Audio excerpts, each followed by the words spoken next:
Hello and welcome to a brand new video. Today we're going to be talking about Folklore by Taylor Swift, her first of two pandemic albums, and her third album to win her Album of the Year.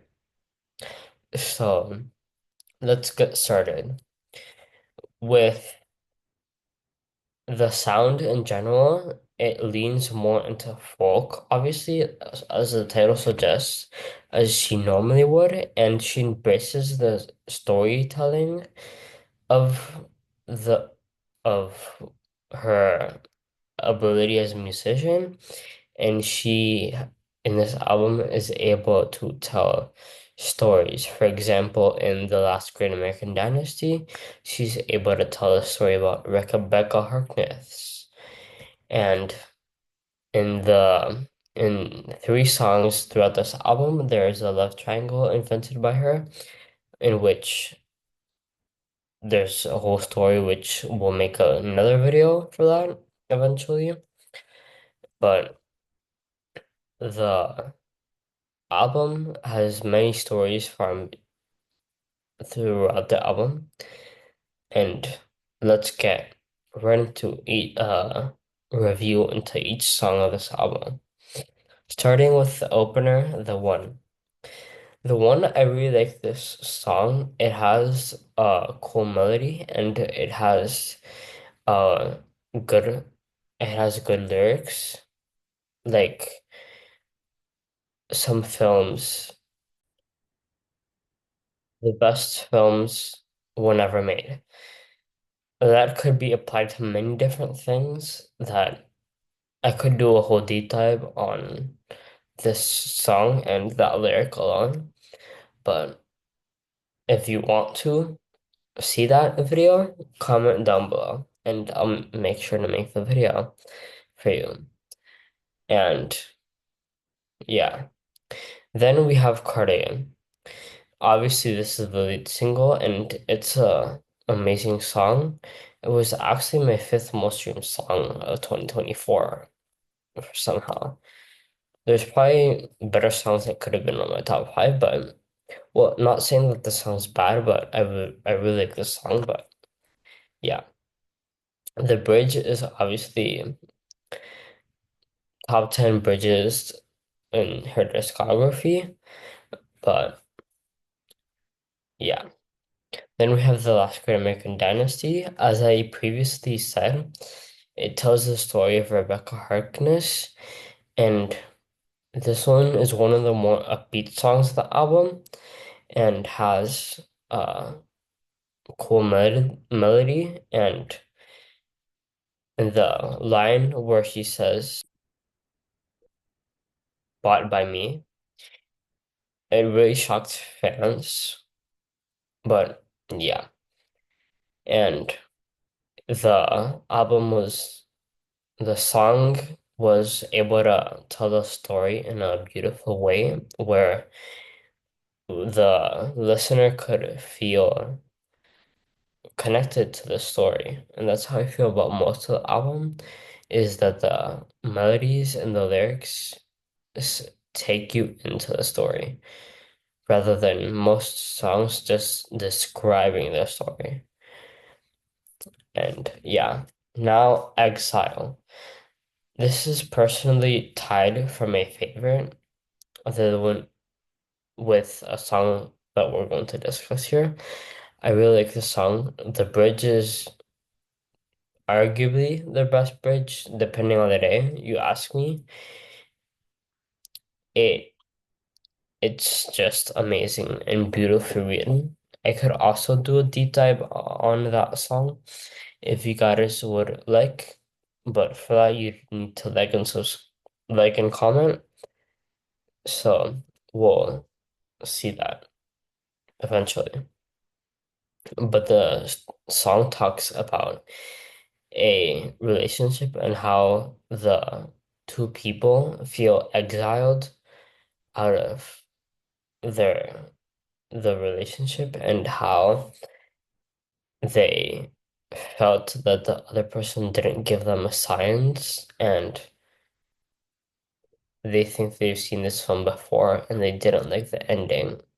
So they want to feel recovered. Yeah, we'll make another video on that. My second favorite song from this album, my other tied song for best song of the album, is My Tears Ricochet.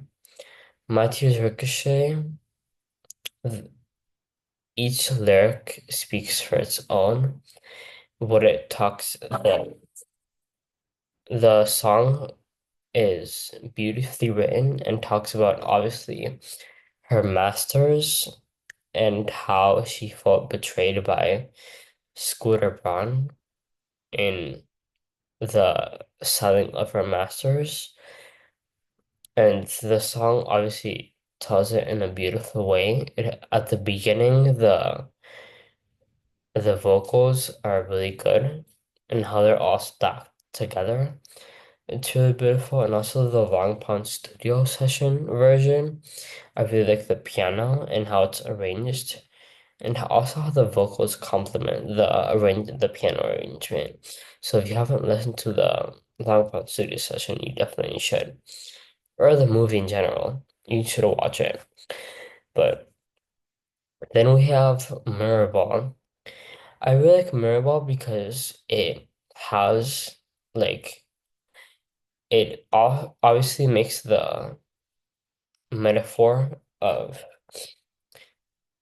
someone feeling like a mirror ball when they feel like they're always shining in order to to please people. And I really like that metaphor and how it could be applied to many different people and their experiences with both partying and yeah, just talking to people. After we have seven.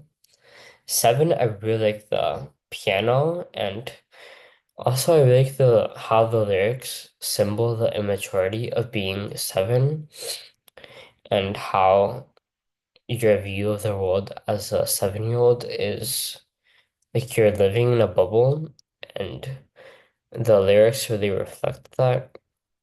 And for example, in the lyric, I guess your house is haunted is your dad is always haunted. Your daughter says, your, I think your house is haunted. Your daughter is always mad, and that must be why. The you feel very, the song has those lyrics that encapsulate you at 7 years old. So next is August. August, the melody is obviously a billion out of 10, a 13 out of 10. And especially the little instrumental right before the bridge is fantastic, never been done before. And I could go on and on about the instrumental. Also, at the beginning, when you're listening in headphones, it's kind of weird because it's on one side. I don't like when songs do that. I really don't like that. But other than that, the song is amazing. Obviously, it would probably be my favorite song if it were on any other album.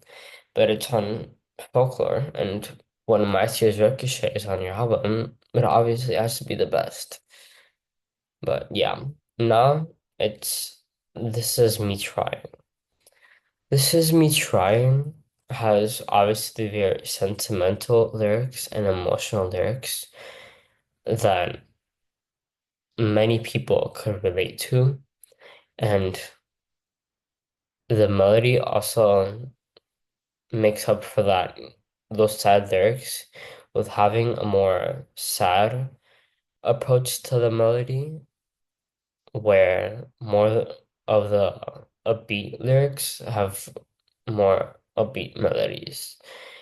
And I really like how they don't really complement each other, but the lyrics uh, have a way of telling how someone would feel that this is me trying and to fit in and, you know, illicit affairs. The bridge, obviously, 13 out of 10, never been done before. Don't call me kid, don't call me a baby. I remember the first time I heard it, I absolutely loved it. And yeah, Invisible String. I'm kind of sad that she cut it off the Air Store set list, but also I don't know why I like the one better. And the note change on the one is amazing. But I like Invisible String, similar to Seven. It has those more a bit immature lyrics and more like you feel like you're seven, and Invisible String also makes you feel like that. And also the guitar on Invisible String is really good. And yeah. Then we have Mad Woman. I really like Mad Woman. The piano is obviously amazing, and how she decides to pair it up with the guitar to make the beautiful sound on this album is absolutely amazing. And yeah,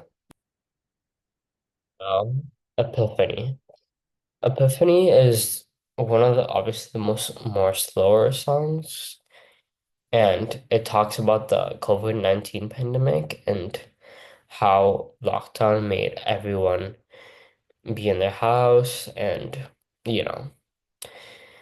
So I really like Epiphany for touching on those more sentimental topics, and also I really like listening to Epiphany whenever I'm like working on something, to have like a slow song, to have my ears listen to something and not get distracted, but not like be listening to like the most upbeat song because I'm just gonna just want to sing it. Whereas in Epiphany, not getting as distracted. And now Betty. Betty's part of the three-song love triangle, and I it's probably my least favorite song on the album, to be honest. But I kind of like the acoustic guitar, and I really like some of the lyrics on the song. We could get into that if we make a video on the three-song love triangle, but comment down below. Now, second to last song, Peace. I Could Never Bring You Peace is I I really like that lyric, and I really like the song. Probably one of the weaker songs on the album, and probably one of the less popular songs on the album, but it's still a really good song and has a really good melody. And finally, but not least, Hoax. I really like the bridge, and I kind of somewhat relate to the bridge of the song, and I really like the piano. It gets a bit repetitive after like the second verse, but it's fine. I, yeah, those are my opinions on folklore. Leave yours down below and make sure to like and subscribe. Bye.